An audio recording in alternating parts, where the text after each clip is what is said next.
par son propre frère, et donc les rapports sont très tendus, les rapports sont même un peu inversés, c'est-à-dire que c'est le petit frère.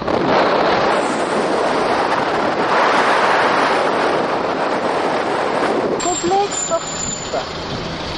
Parfait.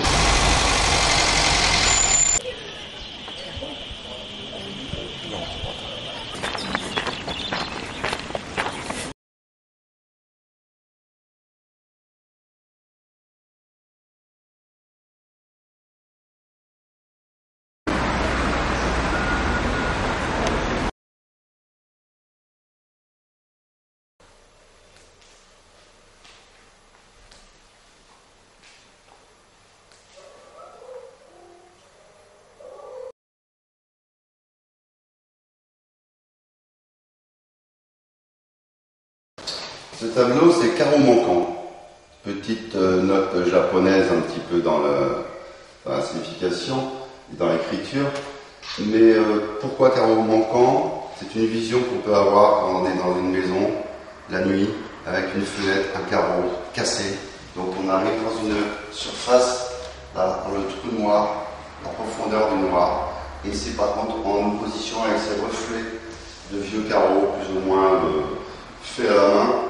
Donc avec des variantes. Tout ça, c'est une histoire de contraste.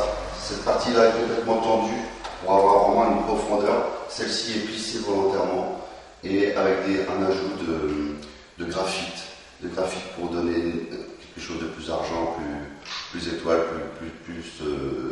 plus nuit, quoi. Voilà, tout simplement.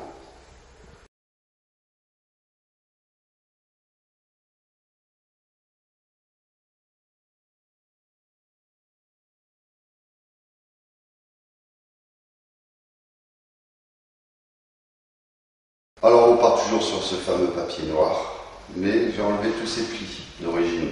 On a changé un petit peu de discours par rapport à tout à l'heure. Et c'est une pièce qui a été réalisée en osmose avec un vigneron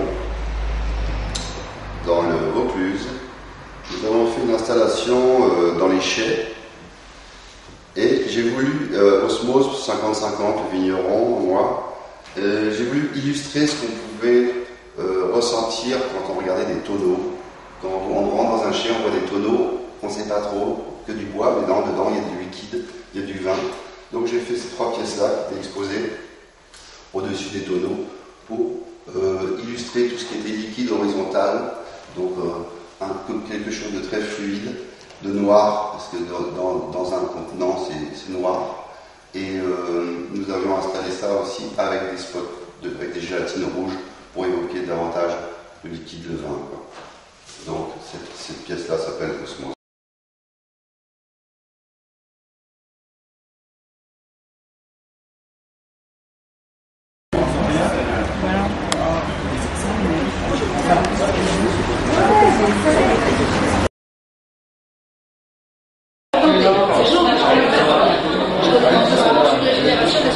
Daniel, bénévole à la maroquinerie.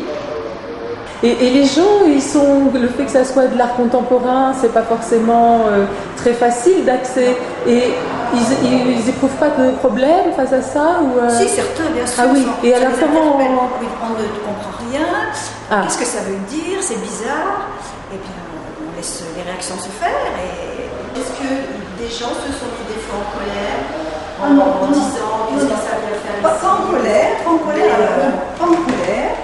mais muets, donc ils regardent, ils ne disent rien, ils passent, juste un petit bonjour, mais on n'a jamais eu quand même des... Ils ne sentaient pas d'agressivité? Ah non, pas du tout, absolument pas. Ils sont interpellés, surpris, ils disent, bon, on entend dire, on ne comprend pas, c'est bizarre, ça ne veut rien dire, c'est pour ceux qui ne comprennent pas, qui ne sont peut-être pas initiés à l'art contemporain, mais de colère, d'agressivité, non, quand même pas.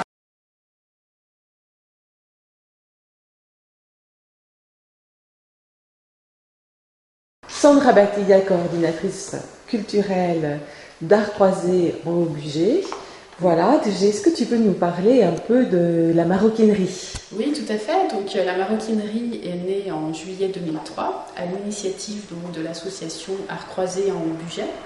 Donc, pour la petite histoire, à l'origine, l'association est née à partir du Festival du Haut-Bugey, qui est un festival de musique classique qui a été créé en 1992. Et l'association a souhaité développer ses activités, notamment par le volet art contemporain et donc par la création de la maroquinerie. Cette création s'est faite, donc, comme je le disais, en juillet 2003, en partenariat avec l'Institut d'art contemporain de Villeurbanne. C'est vrai qu'au départ, ça a suscité beaucoup d'interrogations. Bon, en plus, on prenait la place d'un commerce, une maroquinerie, justement. D'où l'enseigne La Maroquinerie. On a souhaité conserver, c'est un petit clin d'œil pour ce qui existait auparavant. Donc c'est vrai que beaucoup d'interrogations, les gens pensaient à la réouverture d'une maroquinerie au départ, donc on les invitait à entrer et à découvrir les expositions. Voilà, donc c'est vrai que ça a beaucoup attisé la curiosité des gens, mais petit à petit la maroquinerie prend toute sa place dans le paysage local. Et vous voyez de plus en plus des gens de la ville qui viennent vous voir et qui n'hésitent plus à entrer, parce que j'imagine au début, non? Oui, il y a encore, je pense, beaucoup de chemin à faire, hein, mais c'est vrai qu'on a eu l'occasion de travailler et on essaie de développer ça encore avec les scolaires, notamment, donc les écoles primaires.